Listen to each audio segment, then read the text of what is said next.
to be here, and thank you to Marianne and Amy for allowing me to say a few words, because I'm going to be brief because I know that this faculty is what you'd love to hear from, as I would.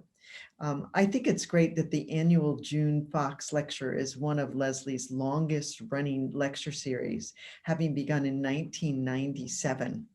And that really honors the former dean and professor emeriti June Fox, as Amy said, whose work advancing equity and opportunity through education is so well known. It's just one of the ways that her legacy continues to inspire our current GSOE faculty and students and alums.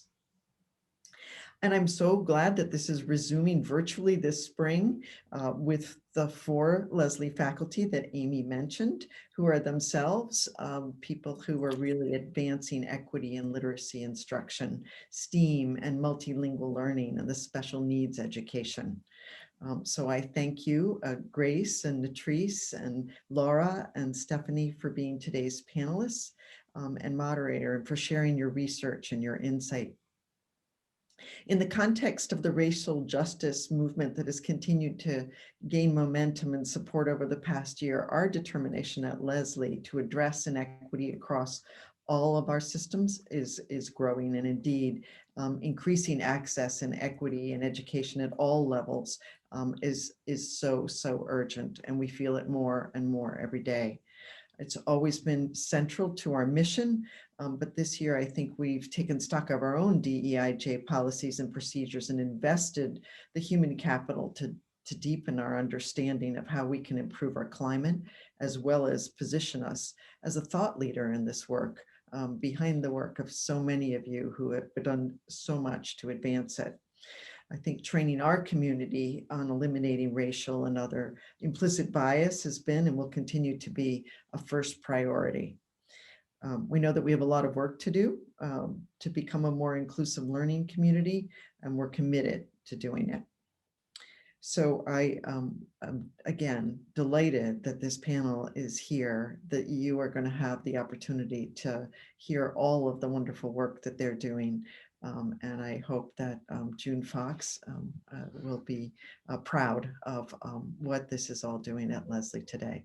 So thank you again for having me here. And now I'm going to turn it back, the virtual Zoom stage, to you, Marianne.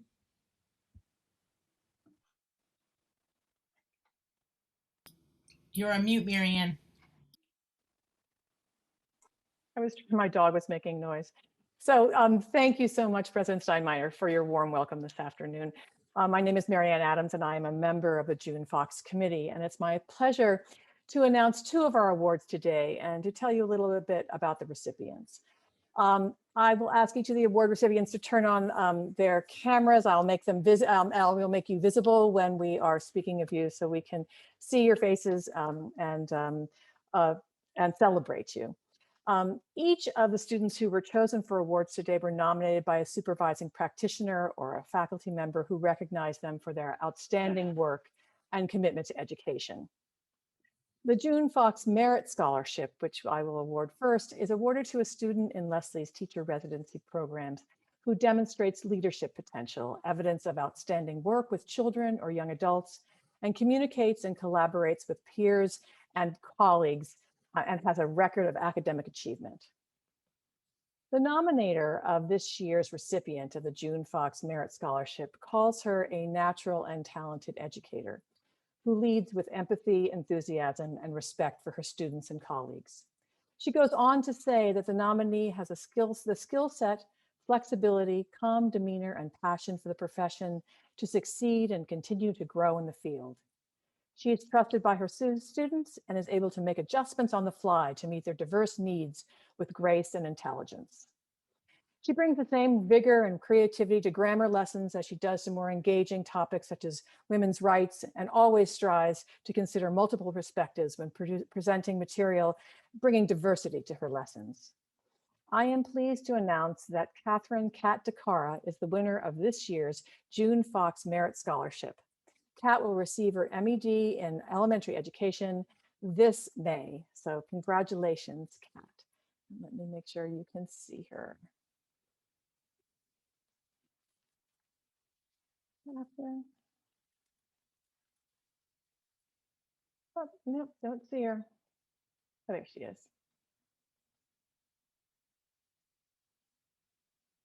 There we go. So Catherine, if you would turn your camera on, we would love to see you. If you're comfortable with doing that. If not, we are happy to have your name on the field. It is not giving me the option to turn my camera on, but can you hear me? I can. So congratulations. Thank you so much. Sorry. All right.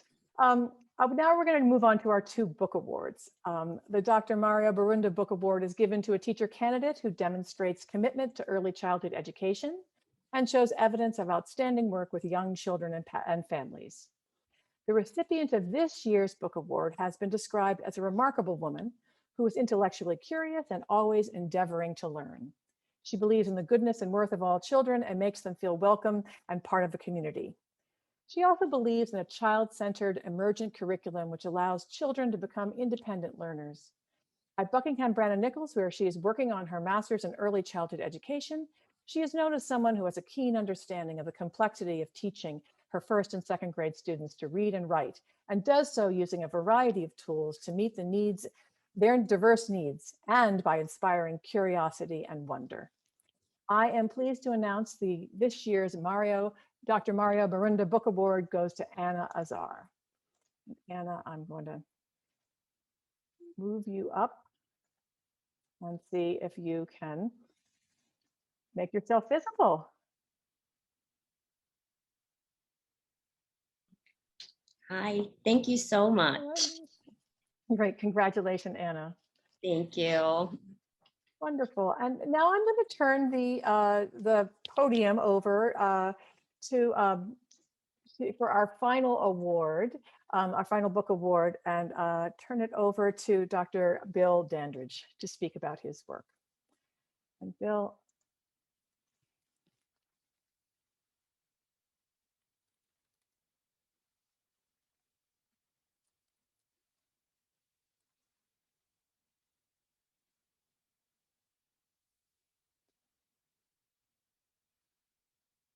Bill, you should be able to pop on now.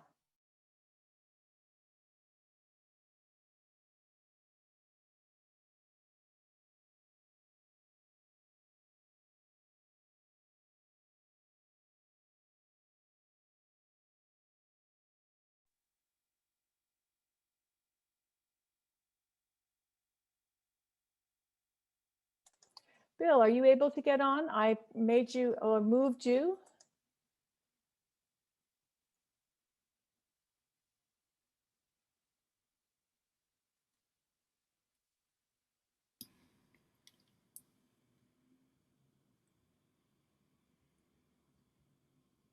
Oh, we can't hear you if you're speaking. Can you hear me? No.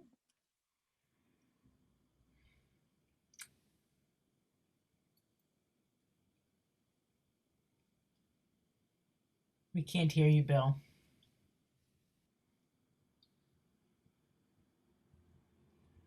Let's see.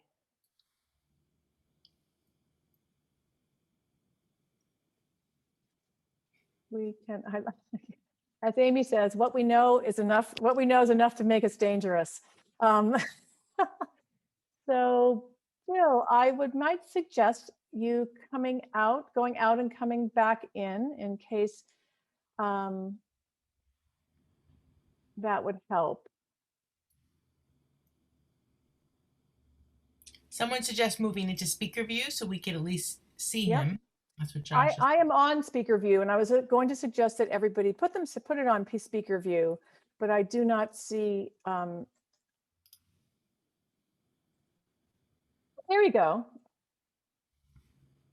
Excellent.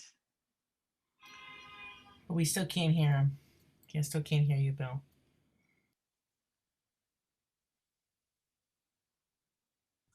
Bill, you could try unplugging your headphones, maybe using your computer microphone.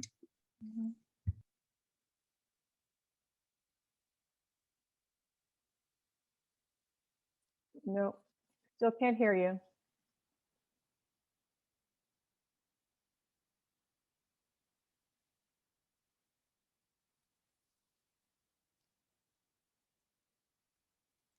Someone's suggesting you could try depressing the space bar in case there's something not working between your settings, and just hold the space bar and speak. No, that's not working. No.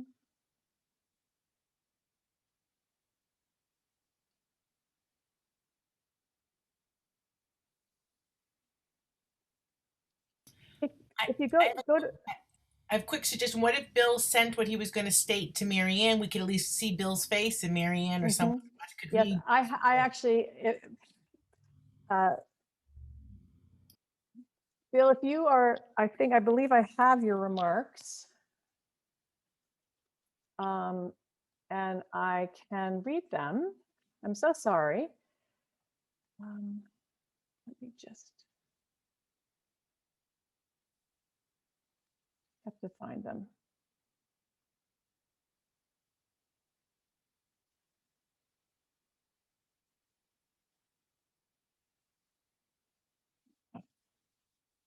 All right, I will read them. I'm gonna take myself. I'm gonna keep Bill's highlighted, and I'm gonna take myself off of video, so you can just focus on him. Andrew Krusner, also known as Drew, is a 9th grade English teacher at Cambridge Ridge in Latin, who will receive his MED on moderate disabilities 5-12 in May. Andrew has worked over the years in the high school and their Level Up program to dismantle the tracked honors, non-honors English and history classes in 9th grade. Drew has been particularly dedicated to increasing student voices to the forefront of their learning, and has worked to provide materials that serve as both mirrors and windows to the students' identities. He is determined to bring equity and fairness to his classrooms and has advocated for addressing social issues for his students to choose to investigate topics such as gun control, trans rights, the Electoral College, vaping, and whether college athletes should be paid. His college supervisor concludes his nomination for the William Dandridge Urban Educators Award by saying that Drew is committed to his profession, his position in an urban setting, and the positive education of all of his students. Congratulations, Drew.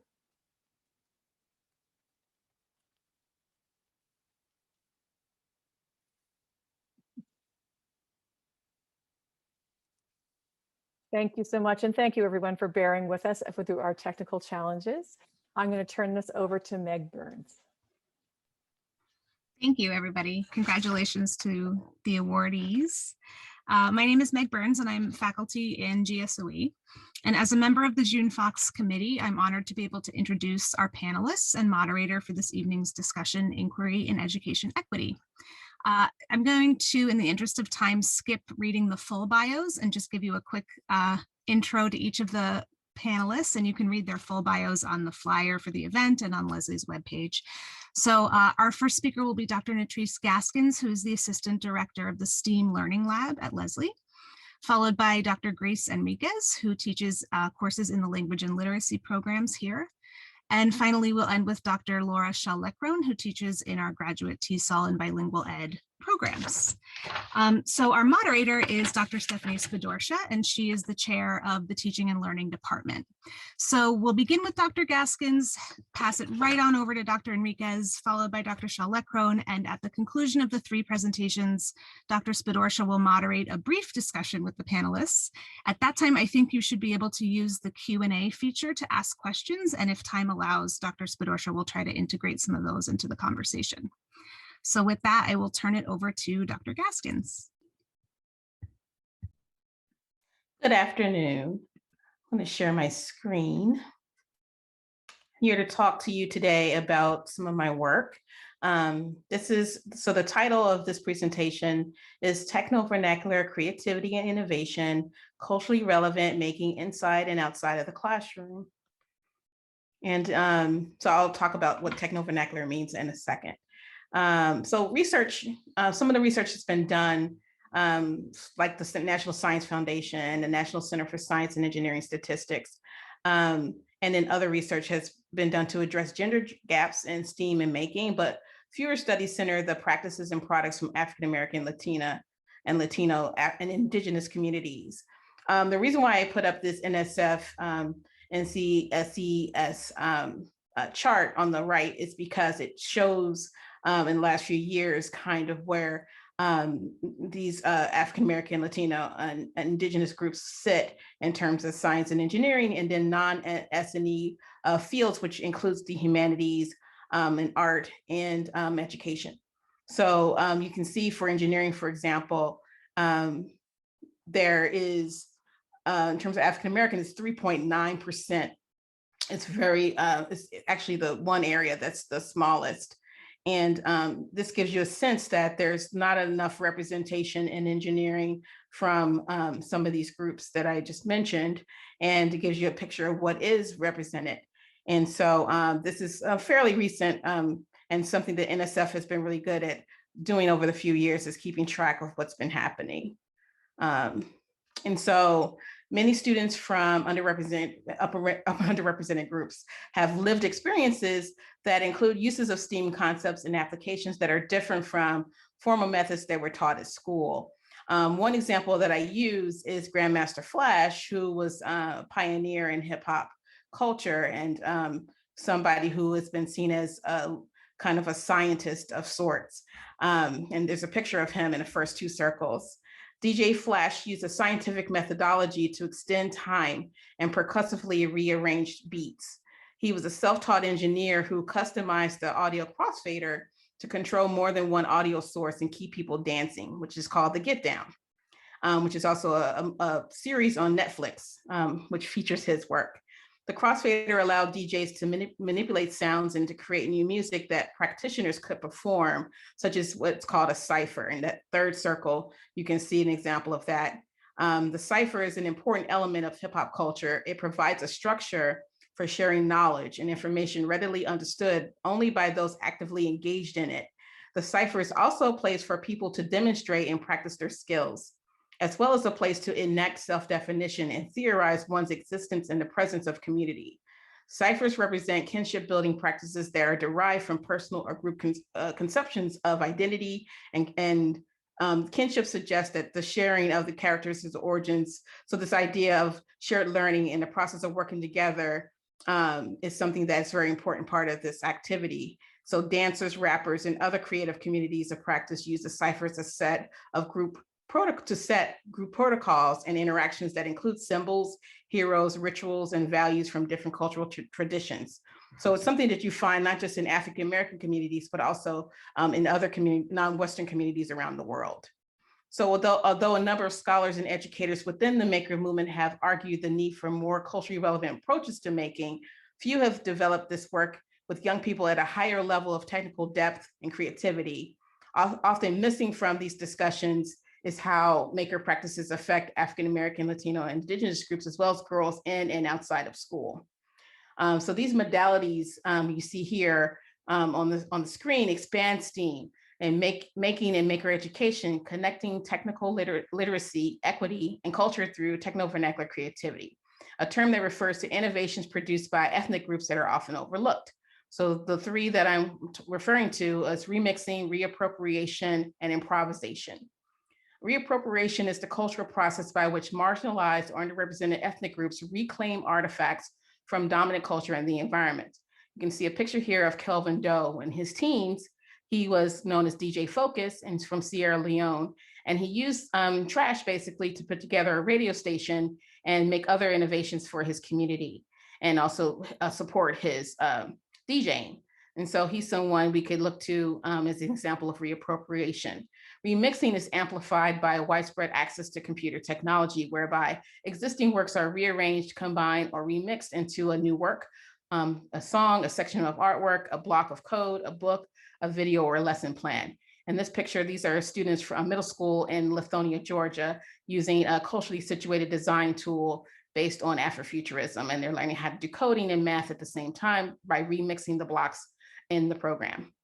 And then improvisation refers to the spontaneous and inventive use of materials and content that elicits the active engagement or participation of underrepresented ethnic communities. So in this picture, we have a student from Boston Arts Academy who's a dancer who, for a chemistry class, and her and two other girls in her class created a dance floor that was interactive and is connected to a laptop and a microcontroller. So as she's moving on the circuit, she's also, you can hear music being played in the space, and they are kind of forming a cipher, a circle around her. So I came up for the book that I'm going to mention in a second, I came up with a toolkit that takes some of those modalities and breaks them down even further into these areas such as modulating, where you're breaking down a system into smaller parts that can be independently created, modified, replaced, or exchanged between different systems. Translating, transforming dominant ideas, combining, layering, and merging different forms, materials, and sources to make new things. Encoding, using alteration or adaptation to redeploy the material and symbolic power of cultural artifacts. Patterning, performing operations, practicing algebraic thinking, and using geometric properties such as rotation and reflection. Repeating, making things that perform in cyclical or looping patterns, such as call and response participation, which is known throughout the African diaspora. And so these are all part of the toolkit.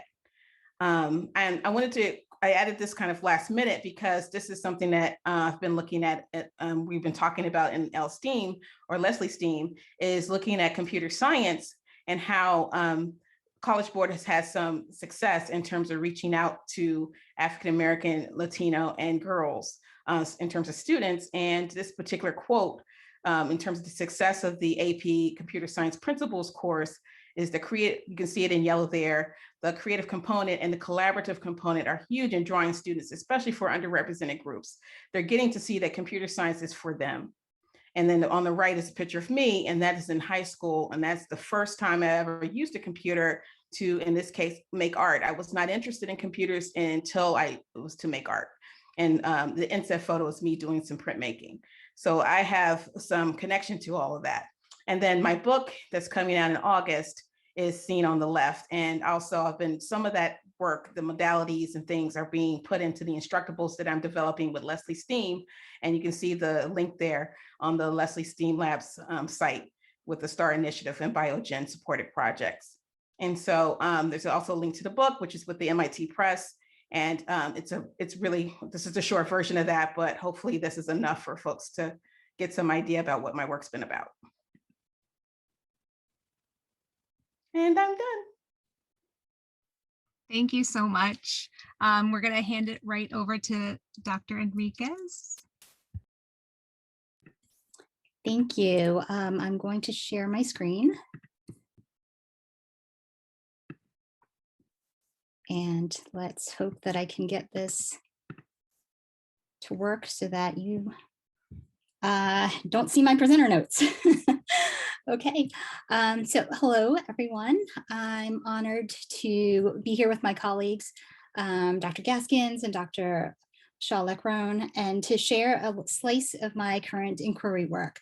I've titled this presentation, Humanizing Relationships, Practices, and Research, using photo elicitation narratives to humanize Black men and boys. This is also the title of a manuscript about this work that's currently under review.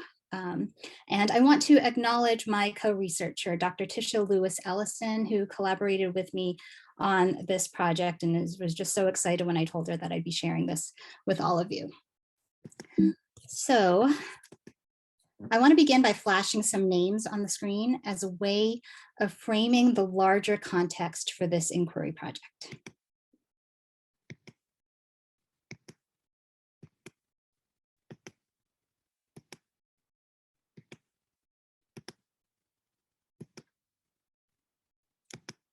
And I want to share a story. While at a conference in 2015, Tisha, my colleague and collaborator, was presenting a poster, and she was approached by a white female who just had sheer astonishment on her face and in her body language. And this woman was responding to Tisha's poster images of Black fathers engaging in non-digital literacy practices with their children. The woman admitted that she never thought this kind of work could be done about Black fathers and men. She admitted she was just completely influenced by the negative portrayals of Black men in the media and in society generally. And she commented how shocked she was to see them in a different light. This moment stayed with Tisha for a long time, and she knew immediately that she felt really defensive about what this woman said. But at the same time, what this woman said validated the need for her to continue doing research that spotlighted the humanity of Black men. And Tisha and I had known each other for about 5 or 6 years at this point. So at a later conference, we met up with another colleague and friend of ours who pointed out that our research has a lot in common. So we need to put our heads together and do something about it. And so this PEI inquiry project was born. To explain the project, I refer to this question. What does it mean to conduct research for justice with youth and communities who are marginalized by systems of inequality based on race, ethnicity, and other categories of difference? When we began collaborating, we found ourselves returning to this question over and over again. To us, this question reinforces how much of the educational knowledge around Black men and boys remains to be seen as humanizing. So when we started this inquiry, we wanted to spotlight the goodness, refute the negative stereotypes, and present a more complex and humanized portrayal of Black men and boys. And we also wanted to see if there was a way we could help illuminate the literacy practices of Black men and boys beyond the stereotypes that exist in the field of education. So we turned to the concept of humanizing research and relationships. And there are 3 quotes I want to share about this. The first is from Paulo Freire. Dehumanization, which marks not only those whose humanity has been stolen, but also those who have stolen it, is a distortion of the vocation of becoming more fully human. And so humanization is not only ethically necessary, but it also increases the validity of the truths we gain through research. Listening and storying with and not on or about youth participants allows researchers to learn from, collaborate with, and center their narratives. We also turned then to photo elicitation interviews, or PEI, because we knew that photographs have power. Images have power. In the opening example that I gave of Tisha's poster, photographs were what caused the woman to connect more with the fathers and their stories that Tisha was presenting about. And it humanized their existence in ways that she might not have grasped otherwise. Unlike just sharing photos and looking at them, PEI uses them as a springboard for responses that are not usually observable from regular verbal interviews. And this process also allows the participant to become the teacher and works to level the power dynamics between the researcher and the participant and work towards decolonizing the research process and findings. We set out to investigate the question, how can PEI work to humanize the literacy practices of Black men and boys? Since Tisha's in Georgia and I'm here in Massachusetts, we collaborated on a comparative case study. Tisha used PEI to explore the literacy practices of Billy, a 39-year-old Black man, and I used PEI to explore the literacy practices of David, a 13-year-old Black boy. And if you're interested in our specific data collection and analysis methods, email me, I'd be happy to share. So why have we decided to inquire about Black men and boys when we're women? We decided that in giving voice to marginalized communities, we could potentially run the risk of approaching research as this gift of empowerment. Like, I am now bestowing you the opportunity to have voice, and then you can share your voice, but we are going to interpret it. And we don't want to do that. So in humanizing research, researchers ought not to take from the voices, but to learn from them. We do identify, this is Tisha and me at that exact conference where this idea was born, and I'm realizing now that I'm wearing the same outfit as I am in that picture. But Tisha and I identify as researchers of color, but we still found ourselves examining and claiming our racial subjectivities. And so, we thought about how throughout our careers, we've worked to capture and embrace the hidden and marginalized stories with the Black and Brown communities for decades. These are also our fathers, our sons, our brothers, our cousins, our nephews. These are their stories. But humanizing research scholars also held us accountable to the ways that we build relationships and conduct research with our participants. Since Tisha can't be here to co-present with me, I'm going to quickly share that her PEI with Billy humanized his literacy practices by illuminating how central they were to his relationships and daily life with his family. So here you can see them engaging in a family craft project. They were reading directions, taking turns at being the teacher and the learner, and working collaboratively using traditional literacy skills of reading, speaking, and listening. I'm going to focus on David. David was 13 years old. He had recently experienced some family upheaval. He was now living with his father, who hadn't been an active part of his life for some time, but whom he deeply admired and he just always spoke positively about. He was identified as a struggling reader in schools. And he described school as boring. He wanted a more diverse selection of courses. He loved cameras, computers, studio equipment. He was on the basketball team and he participated in this program for disadvantaged youth and families. And here's why PEI holds the potential to do more to humanize David as a reader than just interviewing, having reading interviews with him or giving him a reading survey, these tools and these methods that teachers typically do. So imagine being a 13-year-old who's been told your entire life that you struggle with reading across all your grades. You've heard this repeatedly. And what if you see that perpetuated in the newspaper, on TV, about other kids who look like you? And what if you hear it in the school hallways when teachers and administrators talk to one another? Then imagine being asked by your teacher to fill out a reading survey or a reading inventory to talk about what you think about reading and what your reading identity is. I'd known David for about 7 months at this point. I sat in his classroom for twice a week during his literacy block. And I thought that instead of asking him to speak or write about reading, it might be more fruitful, it might be more interesting to have him show me. So I gave him a camera. And maybe I should have been a little bit more explicit about what I wanted, but here's just a sample of what he brought back to me. He had taken 23 photographs, half were taken at home, 11 were candids of his friends and classmates at school. But as I looked across these photographs, I started to see two patterns and that they warranted more attention regarding the potential of PEI for humanizing who David was. The first set of photographs were these items on top of his dresser. And he took several of them from different angles, spotlighting different objects in the photos. And when I asked him about it, he said that these were his awards and stuff that he's proud of. And he repeated over and over again how proud he was of them.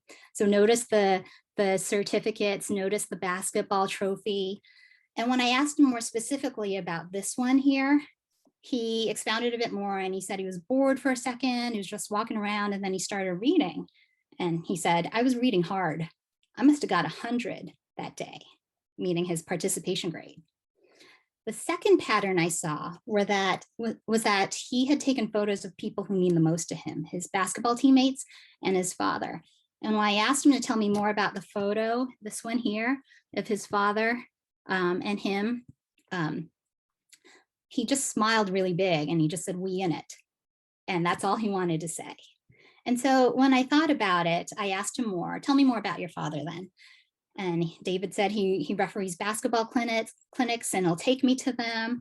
And it seemed initially that he just wanted to take pictures because he enjoys taking photographs and that he loves his dad and he's proud of these. But as we continued talking, the more he opened up about his relationship with his father and with reading, working to humanize David as a reader. And so what do I mean by that? Oh, sorry, there was his dad. What do I mean by that? So here's an exchange I had with David. David, well, my father told me that when I was born, he thought I wouldn't be able to read. He thought I wouldn't.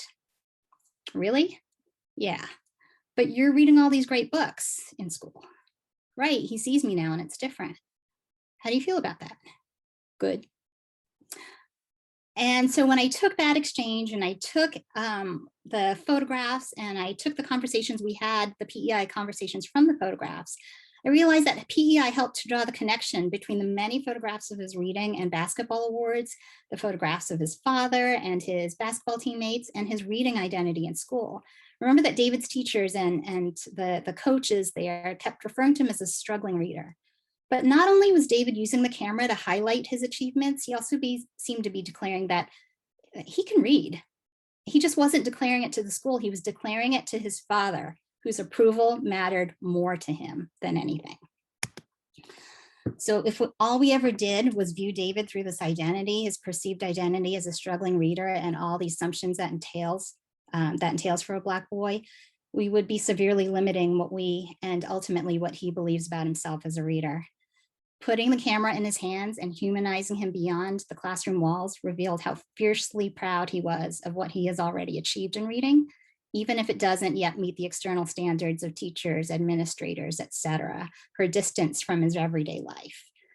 And I left wondering, who are we to continue to say that he's another Black boy who struggles with reading? Just really, really quickly to wrap up, researchers, teachers can use PEI to humanize and decolonize our relationship with our students by getting them to tell their own stories and experiences around the information that they collect. And PEI can be used to challenge the negative portrayals about Black men in educational research and practice. But for me personally, as a literacy educator and a literacy scholar, PEI helped me to refute the notion of a reading identity, especially the myopic perception that Black boys aren't readers. And if they are, they're either, that rare example of the kid who just loves to read, or more stereotypically, a struggling reader. Thank you. Thank you so much. We'll pass it over to Dr. Shaw Leckrone. Good afternoon, everybody. It's such an honor to follow Dr. Gaskins and Dr. Enriquez. And I want to thank the June Fox Committee for the opportunity to share my work, and I'll just share my screen.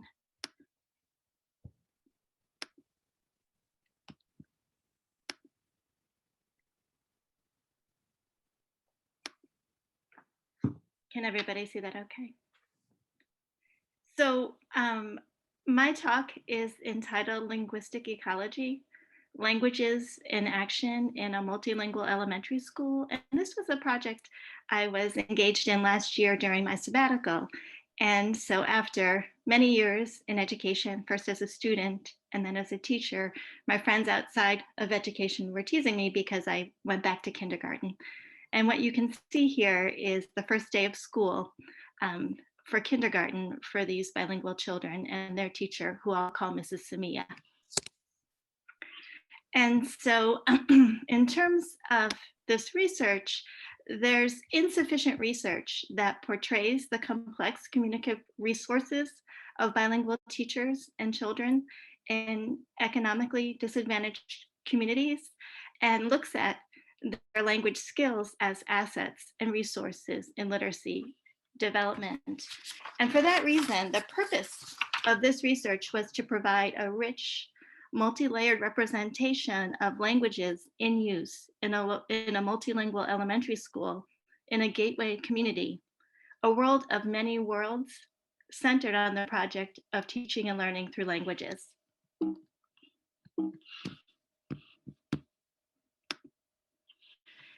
And so I look at languages in schooling as a matter of social justice. Educational linguistics is interested specifically in the role of language in teaching and learning. And I draw from the work of Halliday, who says that language is the essential condition of knowing, the process by which experience becomes knowledge. And Mary Schleppergrill adds to that to say that in the absence of an explicit focus on language, students from certain social class backgrounds continue to be privileged, and others who may not speak academic English at the dinner table, disadvantaged, perpetuating inequalities that exist and persist in schools. And so this work is based on an experience I was fortunate to have last year as linguist in residence during my sabbatical in this K-6 multilingual school. It's a place where I had a long-term relationship with the children, teachers, and principal. The principal had been a former student in a class on educational linguistics that I teach a few years ago. She then invited me to come to the school to teach the same class, but I wasn't interested in parachuting in as a white woman, as someone who presumably had answers to questions they hadn't asked. Instead, I wanted to be a participant, an observer, and engage in the work of the school. I saw it was a caring place with deep, loving relationships, a principal who lived in the community and was bilingual herself and had been the leader of the school for 14 years. And so I invited her to co-teach the class with me.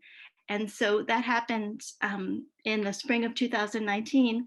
And then I was fortunate to be able to stay on as presumably linguist in residence, as an artist in residence might be, drawing an attention to language as a platform for literacy development.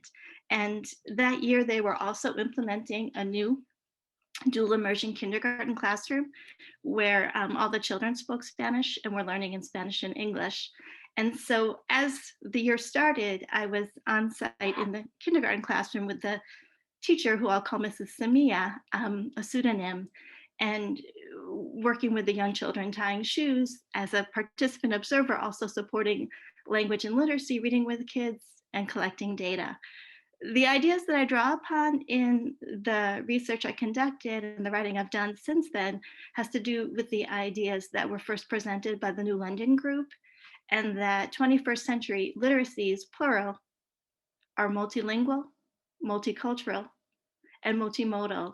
And I'd be happy to share more about this conceptual framework, which guides the research I did if anybody's interested. And I'll reference a couple of publications. But again, the idea is that young children naturally use multiple modalities to communicate. If you've been in an early childhood classroom, you'll see that. And that we as educators need to learn from how we can use those modalities and languages from the community as assets and resources in literacy development. So when you enter the school, which I'll call Arborway School, a pseudonym too, you see this banner. The future of the world is in this school. The multilingual elementary school served approximately 600 learners, kindergarten students who were as young as 4, which seemed quite young last summer when the school year began, and as old as 11.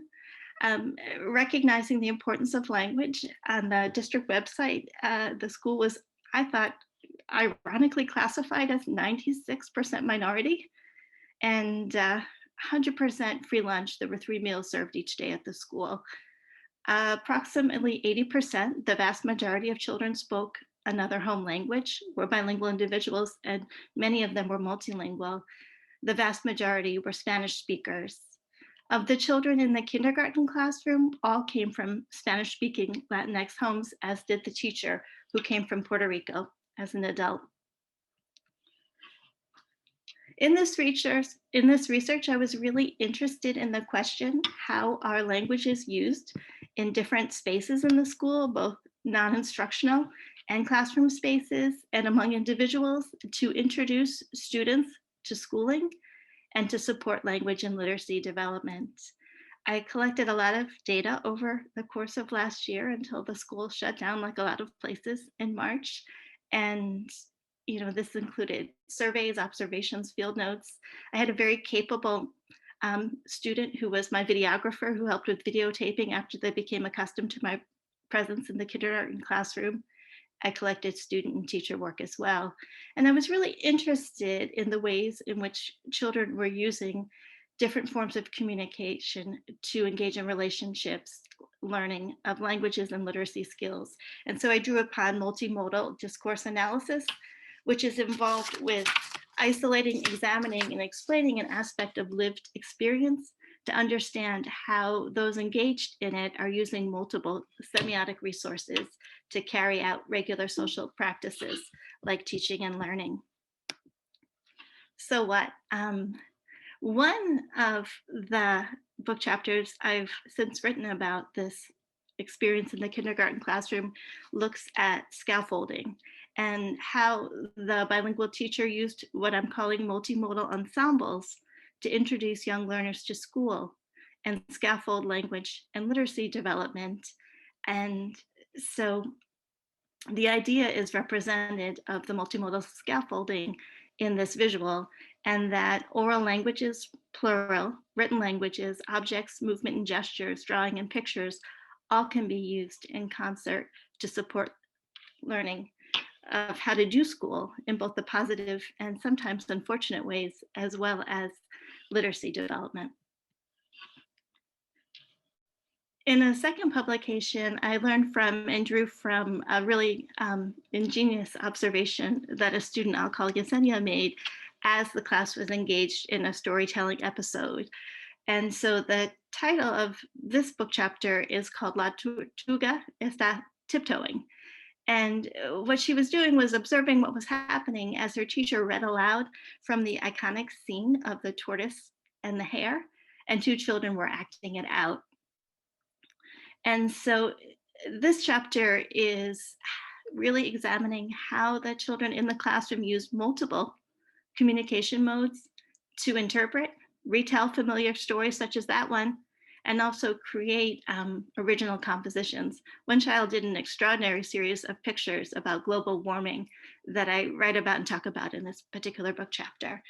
And so the idea is that if children are given the opportunity to flexibly use their languages, plural, in this case it was Spanish and English, embody learning, movement, gestures, material objects, writing, and drawing, this can mediate their engagement in the genre of storytelling. So I noticed that some of my former students were in this session, and they'll know that one of my favorite questions is, so what? I ask it all the time about teaching and learning, so what? And so in regard to this research, I believe that linguistic ethnography has important contributions to make to educational policy, teacher education, and teaching practice. That in documenting the pluralist discourses of multilingual communities and valuing home languages and multilingualism in schools, that we really can inform a policy context that has unfortunately trended toward English only in this country.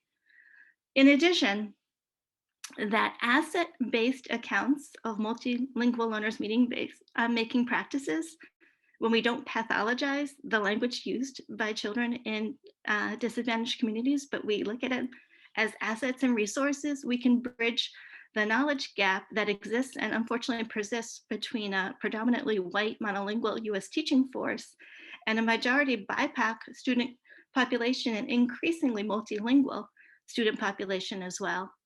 And finally, that the language and literacy pedagogies that we engage in schools should address and build on multilingual learners' language-based strengths and needs. And so I'll just conclude with a snapshot quick of my very small font, I apologize, references, because I'm really building on the work of a lot of others as I discuss all of this with you. And I'll stop sharing my screen. Thank you so much.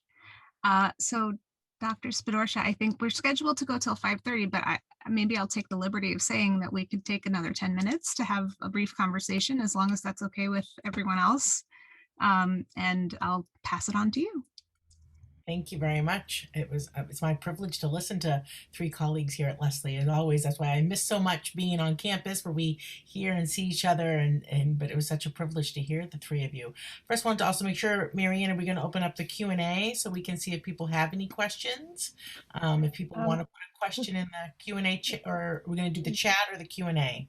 The Q&A is open, so people can put questions right in there. Okay, great. So I'll make sure to moderate that. I also want to make sure to point out, I know Nutrice, Dr. Gaskins, you put in some links to some of your work there in the chat earlier on. So people want to take a look at those links before you leave the session. So I don't people's chats are all wow, all the things that we're learning here. So I have one question as we wait to see if anything comes in through the chat is what was so compelling to me is the three of you, the work that the three of you do really reveal how important it is to look at what students are doing beyond the classroom, beyond the set curriculum. So Natrice, your work, for example, showed us how hip hop culture and the technology of it related to STEAM, photography, and home interpretations of literacy outside of the classroom, Grace, and the expression you just used, Laura, the assets and resources that are available by being multilingual by young children. How could we, one of you want to answer this, how could we bridge this in a more effective way to engage and create a more inclusive classroom environment that's more socially just, and as many of you mentioned, decolonize our curriculum and engage our learners, our young learners of all ages? I don't know if one of our participants, panelists, excuse me, want to take on that question. So I'll just say that I actually went back and looked even before the PhD work I did and realized I had been doing the cipher in my teaching all along, even before I even thought about it. So looking at photographs, looking at students and how they're working, always in a circle or in some sort of formation. It doesn't have to be a circle, but in a cluster where they're all participating. There's no hierarchy. There's no expert. There's everyone learning together. And I think that possibly my experience in hip hop maybe had something to do with that, just maybe as an artist, as someone who came from that, I was really looking at that. But also, I have a very asset-based approach. Every student that comes into the classroom or into a learning space has assets, the knowledge that they bring that can be used to help unlock some door for them into something that's unfamiliar. And once students know they can do that, it kind of changes the space a little bit, even if it's in a formal setting. So the chemistry class, the teacher sent the girls to the lab so that they could do a chemistry project around dance and a conductive paint. And it became a performance that they were actually able to perform as like a show and tell to the other people in the school at some point. But it was always this open door type of situation where they remembered something they had seen in the lab, and they thought, okay, we could explore chemistry and dance and do a performance and use. And so it was still a cipher, it was still the idea of it, but it was also using their knowledge, the girls in their dancing, hip hop, the music, all that kind of stuff. But also in any culture where students are coming from, they have STEAM, so they bring it to the classroom. Thank you for that example.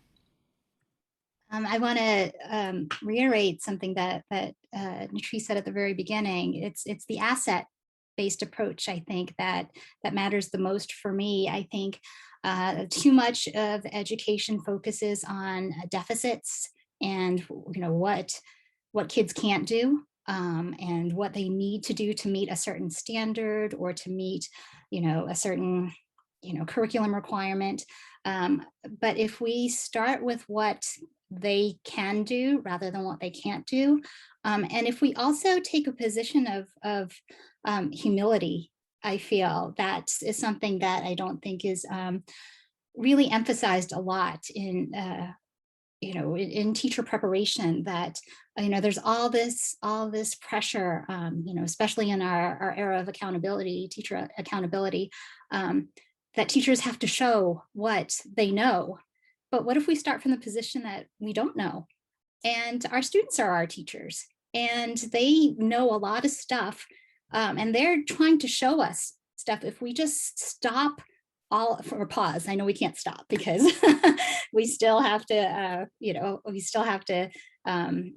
meet certain job requirements. But if we just pause and ask, what can they teach me that I don't already know about them? And how can I use that to rethink what I think I know? I think it's a shifting mindset. It's a hard mindset. But that's my first response to that question. Yeah, how to put away that pressure, right, of meeting the curriculum, the timeline of the curriculum, but allowing these important outside of school-based literacies and worlds and cultures and experiences, and seize those assets and help make the connection stronger and make relationships with our students. Laura, were you going to answer that? Yeah, I mean, really just to build on what Grace said, and I wish I could remember in this moment, I think it's Cindy Ballinger who said that we really need to learn from puzzling moments because children are making sense even when we don't necessarily know what that is. But in the mad dash, sometimes to get to the finish line, and because of pressures on teachers, sometimes we don't pause. And maybe just two other pieces, which I think connect to this, in which, especially now, I think all teaching and learning is relational. And so really recognizing that as the number one factor to facilitate learning. And then second, for me, as somebody really steeped in educational linguistics, making language visible, especially for those individuals who may only speak one language. Language is like the air we breathe. Sometimes we don't notice it, we don't see its power. And so I think it's really important that language and languages become more visible to us. Thank you. So some of your responses straddle, because our audience here, some of us are teachers, some of us are teacher educators, some of us have been teachers for a long time. We have some brand new teachers that I'm so proud of today that won awards, and others, right, that are new to the field.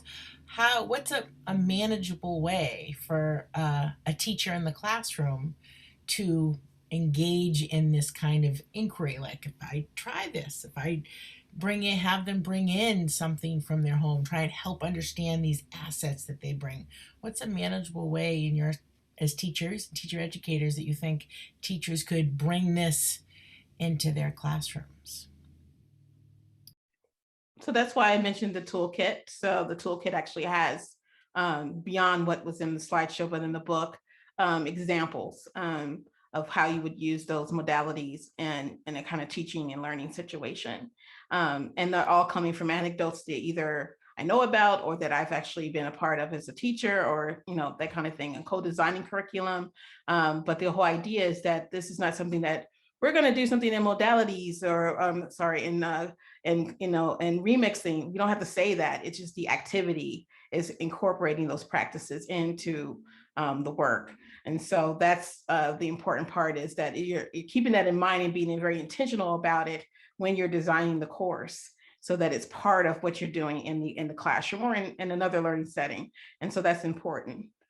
The intentionality of it, and also the willingness to give some space to students to be able to explore that. Thank you. Grace or Laura, either one of you? So one of the research projects that I'm beginning, hopefully it'll really pick up once schools are open again fully. I'm looking at children's multimodal responses to reading. And I think that there are so many ways that kids can show us that they are engaging and making meaning of the things we give them to read. But the vast majority of the time, we check to see if they really understand it through writing and speaking. And that's it. And that doesn't really show us that kids are fully engaged, or it doesn't show us what meaning they're making out of the things that they're reading. So my recommendation is to offer just many different opportunities for students to respond, to show what they know through all sorts of different modalities. So perhaps through dance, as Natrice showed us, that was amazing, by the way, or perhaps through visual art. Perhaps, and why does it always have to be, a literary essay? Why can't it be a poem? And there are just so many ways for kids to express what they know and to teach us what they know, and yet we just continue to limit it. So that's just what I think might be really helpful. Good points. Thank you, Grace. Laura? And I'm new to looking at languages through multiple modalities. So I did reach out to Grace when I started this line of research for some suggestions about what to read, and other folks, because I wasn't anticipating that. But in kindergarten, I noticed, in really watching how young children were communicating, how essential it was to think about multimodal responses to literacy opportunities. And in particular, because the teacher in this classroom was skilled at drawing, she used drawing, and the children took up drawing as a really important way to engage with school genres. And it was such a loving classroom that, and I had one myself, the little boys who were really unable to sit still had other roles in the classroom. I think we have this idea that all kids might need to do the same thing. And I've always believed that instead we should really look at what kids are drawn to. And so I mentioned I had a videographer. He was a child who was about a head taller than the other kids and greeted everybody who entered the room with a stuffed animal, and was able to set up my tripod much more quickly than anybody else, and engaged in literacy through the laptop I brought, and had some of his own documents, and was really accomplished with the video camera. But had he been required to sit still and do what the others were doing, it would have really been kind of a miserable experience for him. He wasn't. And so I think we need to start to, and it's hard when you're a new teacher, become a little more accomplished at recognizing that not everybody needs to do everything in the same way through assignments, and offer different opportunities. So I do want to check out Natrice's book and what Grace has mentioned. And I would suggest, there was a visual I showed in one of the chapters I mentioned, and I talk about in the chapter using multiple modalities as a strategy and tool to plan units and lessons. And so that you're thinking through what are all of the different ways a child might show what she or he or they are learning in the process. Thank you. Thank you all very much. I'm going to turn it back over to my colleague, Meg. Thank you very much. So this is going to conclude our program for this evening, and thank you all so much for staying an extra few minutes so we could engage in more of an open-ended discussion. Before we leave, I just want to congratulate our awardees one more time, Catherine DeCara, Anna Azar, and Andrew Kreiser. And I also want to thank our panelists and our moderator, as well as Dean Rutstein-Riley, President Steinmeier, and Bill Dandridge for joining us and supporting this wonderful annual event. And Bill, we're sorry we didn't get to hear your words from your mouth, but next year we will. And finally, thank you to the members of the June Fox Committee, Martha McKenna, Marianne Adams, Joshua Brayman, Marjorie Miller, Marcia Bromfield, Grace Enriquez, Harriet Dean, Ann Larkin, and Valerie Shinnis. So thank you all so much for coming. We hope to see you at next year's event, hopefully in person, knock on wood, and have a wonderful evening. Thank you.